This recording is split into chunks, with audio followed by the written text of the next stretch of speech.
What's up, my real estate people? I am coming to you with a short series on things to know about each exam. Stay tuned.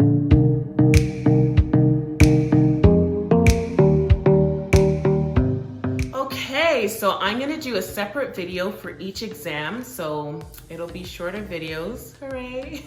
But I'm gonna go over a few things that are consistent with every exam, and then the second half of the video will be specific for each exam. This is how we're gonna do it. So, in general, if you wanna know how many exams you need to do, there's 6 to get your license. There's 4 theory exams, and then there's 2 exam assessments during the simulations that you need to pass. So I'm gonna do a video on each of the 4 theory exams. So in general, course number 1, the exam is, actually I won't do in general, I'll do specific for this course. So course number 1, the exam is 2 hours long and it is 75 multiple choice questions. The exam will be a virtual exam done on the computer, whether you're completing the exam from home during the quarantine right now, or if you're doing the exam in person, it'll still be completed on a computer through the Humber learning portal. Yeah, through the portal. So you need a minimum of 75% to pass. With the questions, they are not all weighted the same. So some questions weigh, I don't know, 1 point, some questions are 2 points, some questions are 3 points. I don't know the schematics of things, but the questions are weighted differently.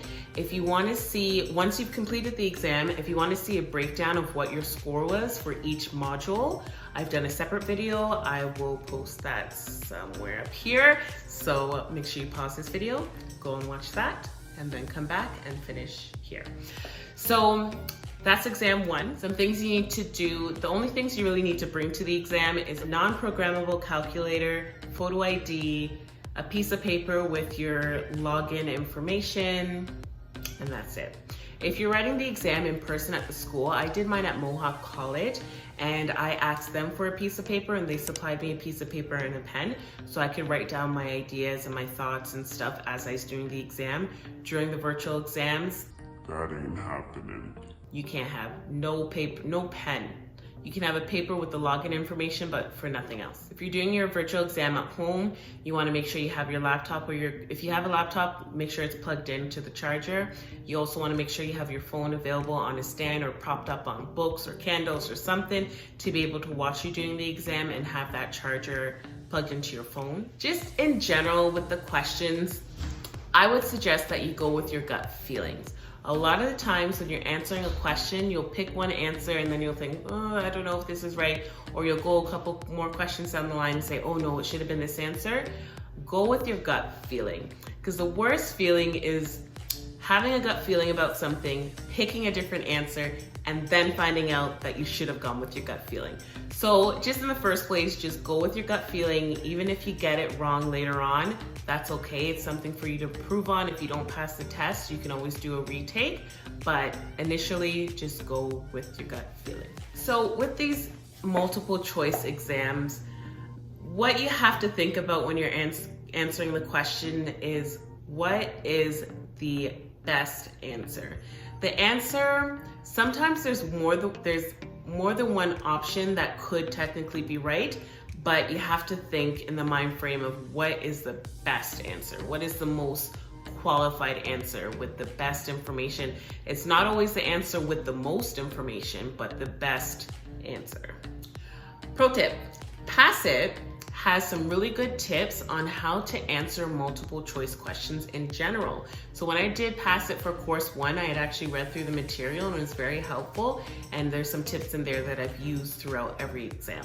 So make sure if you have Pass It, you look up their tips. Pro tip, before you write your exam, do not post in Facebook, writing my exam now or writing my exam today at this time. What are the best tips, or wish me luck? The reason being is that when you send that, when you post that, you're gonna be getting notifications with people's comments.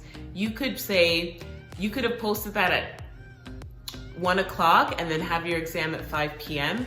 and at 5 o'clock, you're still gonna be getting messages and notifications on your phone while you have the Proctor app open.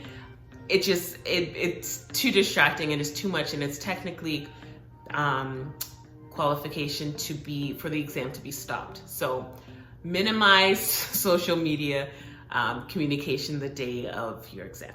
So just more specifically for exam 1 in the content, no, I'm not going to tell you what questions are on the exam.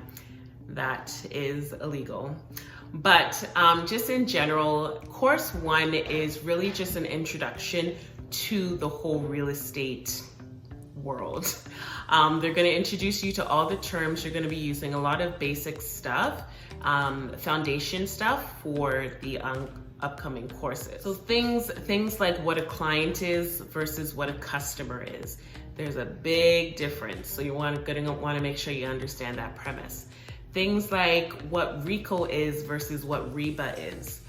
Like that concept confused me pretty much all of course 1, but by the end of it, I was able to understand that what I do to remember is RICO are the people, REBA are the rules. So RICO are the people who overlook the rules and legislation. It gets more detailed, but that just helps me distinguish those two acronyms. In course 1, there are some dates that are mentioned when this started, or the Medes and Bounds system. I think that's in course 1, like when those started, what year they're from. You don't need to memorize dates. There wasn't any question that I had that said, tell me the year this was invented or this started. So don't hold yourself up. Don't hold yourself up on that too much at all, actually. It's good things to know in general, but you don't need to memorize it for the exam. Course number 1 exam, I didn't have any math. So they tell you that you need to bring a calculator, a non-programmable calculator just in case, but from all the stories I've seen, no one has had any math on exam number 1. There are a few not questions which are meant to trip you up, because instead of asking of these options which one is correct, it'll like give you the definition, saying the definition of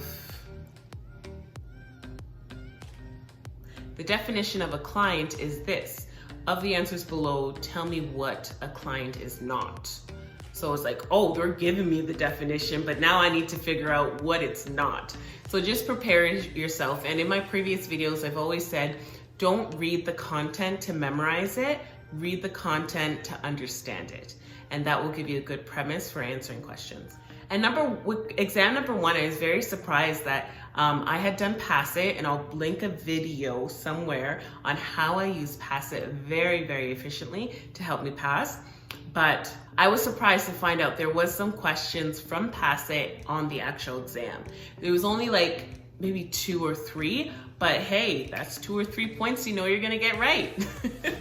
The good thing about Pass It is that it always gives you a little bit of an explanation when you get an answer right, or if you get an answer wrong, it'll tell you why this answer was wrong so that you can get to the answer that was right. So Pass It's very helpful. And no, I'm not sponsored or anything with Pass It. I don't work for them. So I think those are the main points that I'm gonna go over for exam number 1. Again, it's the entry-level exam. It's really not so complicated. My tips would be to read the content, don't take notes, and use Pass It. Those 3 things are winners for me. So I wish you all the best, and make sure you stay tuned for all about exam number 2.